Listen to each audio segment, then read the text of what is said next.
This video will show you how to replace the downstream O2 sensor on a Toyota Matrix. The sensor is located under the vehicle, but the connector is located in the passenger compartment. Let's get into it. Okay friend, let's get started on our job. To replace the downstream O2 sensor, we're going to start by looking for the connector, and that's located in the passenger compartment. Now where we're going to look for this, we can see our glove box along the passenger side of the dash. As we make our way down towards the center, we're going to start dislodging this portion of the carpet.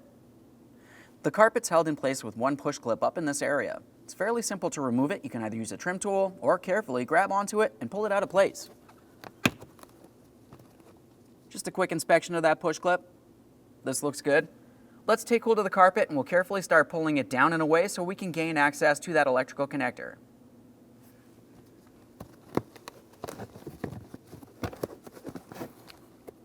Now for this electrical connector, we do have a locking tab. We can take hold of this, flex it, and we're going to carefully reach underneath.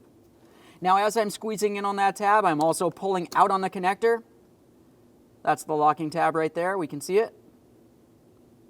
A quick inspection of both ends of this to confirm there's no corrosion. We'd want to take care of that if there is. Now let's go ahead and follow the wiring harness for this O2 sensor. It's leading down towards the floor of the vehicle.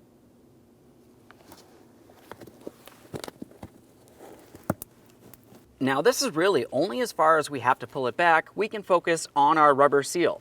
I'm just going to go ahead and press this out of position. I'm using a small pry bar. You can also use a flat blade screwdriver. We'll just go ahead and press this right down through the floor here. Now we're going to pause in the passenger compartment. We have to make our way safely under the passenger side of the vehicle so we can gain access to our O2 sensor. Now from under the vehicle, we can see where our downstream O2 sensor connects to our catalytic converter pipe. We're going to have to use our O2 sensor socket to remove this.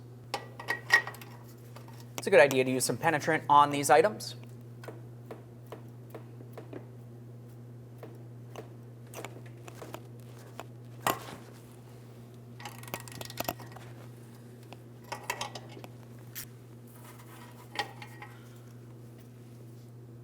There it is, friend.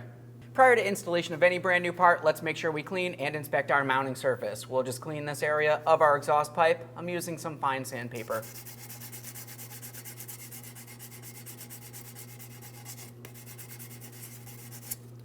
Double check to make sure there's no raised areas and the threaded portion is still in good usable order. Let's get ready to install our brand new downstream O2 sensor. For this, you're going to find that we do have some anti-seize on the threaded portion of our sensor.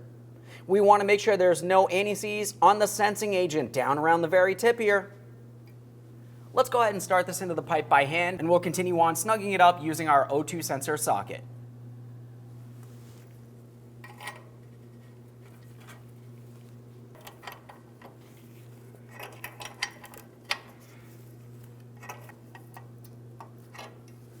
The torque for this will be 33 foot-pounds.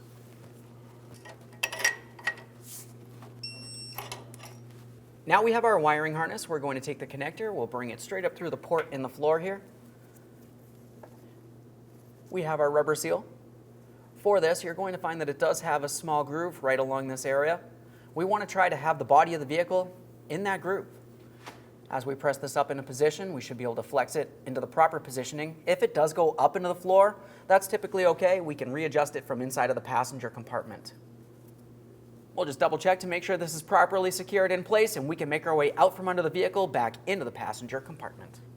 First thing we're going to do inside the passenger compartment is just double check that seal. It's very important. Now this is completely sealed all the way around, so we'll continue on with our connector. We have the locking tab that's going to be facing down. Line it up, press it in. We're going to listen for a click from that. Give it a tug, make sure it's secured in place. Let's go ahead and reinstall our carpeting next.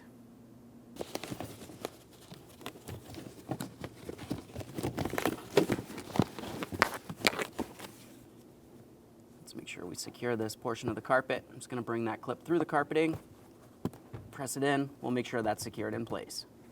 Okay friend, we finished our installation. Now the next thing you have to do is go ahead and start the vehicle. You're going to make sure you have no check engine light, no running condition, and no exhaust leak. Aside from that, take your vehicle for a road test. Thanks for watching.